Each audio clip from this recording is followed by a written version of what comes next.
Natuurlijk wil ek weer so ietsie met julle deel oor braai, maar hierdie keer wil ek so bietjie sentimenteel raak in die opsig van, kan jy onthou hoe julle braai was toe jy nou 'n kind was? En of het julle ook die braai kultuur gehad soos wat ek nou mee groot geword het, waar daar gereeld gebraai is? En ek onthou die beste braai wat ek vandag nog dink is die beste braai, die een wat waarskynlik die mees geselligste is. Kyk, 'n braaiplek is mos 'n gesellige plek, 'n kuierplek en is 'n braaiplek en is 'n lagplek, al daardie dinge. Dis 'n plek waar jy tuis is en 'n plek waar jy gemaklik is en veilig is en al daardie dinge wat belangrik is, en waar al jou gereedskap gereed is en jou kole en hoe jy braai, jou roosters, jou hout, al daai tipe van dinge. As jy al daai plekke weer reg het, en dan kan jy op die ouend dat jy lekker braai. Nou die een wat ek kan onthou uit my kinderdae is een natuurlik in my pa se braaiplek, en dit was hy het 'n bos laat groei, 'n sekere tipe bos, 'n rolbos tipe plant wat jy daar in 'n Makwaland kry, en hy het hom so in 'n sirkelvormige plant, en met 'n natuurlike opening by die een gedeelte wat na die huis toe gewys het, en dan in die middel was daar 3 trekker rims, soos wat jy nou,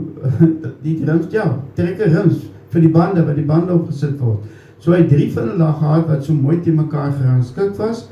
en dit moes lekker groot gewees, en dan was daar natuurlik nou sitplek reg rondom gewees, en natuurlik nou die bos, die skerm, wat dan nou die wind afgekeer, maar kyk daar in my thuisdorp, hierdie tyd van die jaar,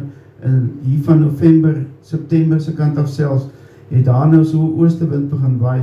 en dit het die plek baie onplesierig eintlik gemaak, daardie tyd van die jaar, en dit was sommer dag en nag, so nou daardie bos wat hy nou laat groei het, was so bietjie hoër as menshoogte, en hy het lieflik die wind afgekeer, so jy het daar binne gesit, dit was windloos, en dit is lekker rustig en lekker stil hier, die vuurtjie gehoor, kletter, en al daardie dinge wat 'n braai lekker maak, so ek het nogals baie sentiment, al die braai, soos wat my pa dit gehad het, en ek wonder, het jy ook so 'n braai wat jy baie spesiaal onthou? Ag, ek weet ons braai, alles was sommer net reg gewees, my ma het altyd die vleis reg gemaak, of sommer partykeer my jonge broer,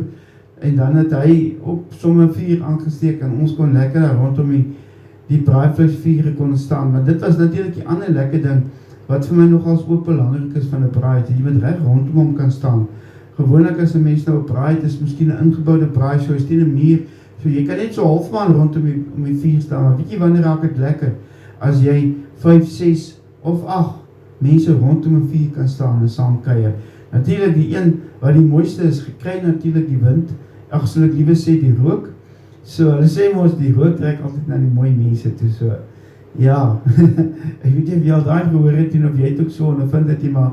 toets het volgende keer as die rook na jou toe trek, maar jy weet, jy is so mooi mens. En ek praat nie altyd net van looks nie, ons praat van jou hart ook, so ja, as jy 'n mooi mens is, het jy ook 'n mooi hart. So ja, in daai braaiplek is juist soos een vir mense met 'n mooi hart, en mense wat dan lekker gesellig kan kuier, en dis wat daai braaiplek so spesiaal gemaak het, en sentimenteel gemaak het, en natuurlik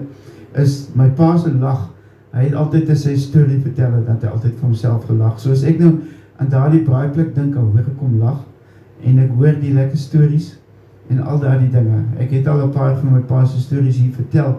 en dan dink ek so, aan die lekker sentiment, aan hoe hy altyd gelag het, daar rondom die braaivleisvuur,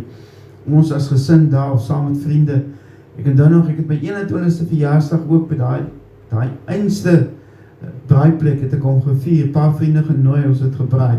so dit was nogals ook baie lekker geweest, ja, op die manier my 21ste verjaarsdag gevier, daar en daardie braai.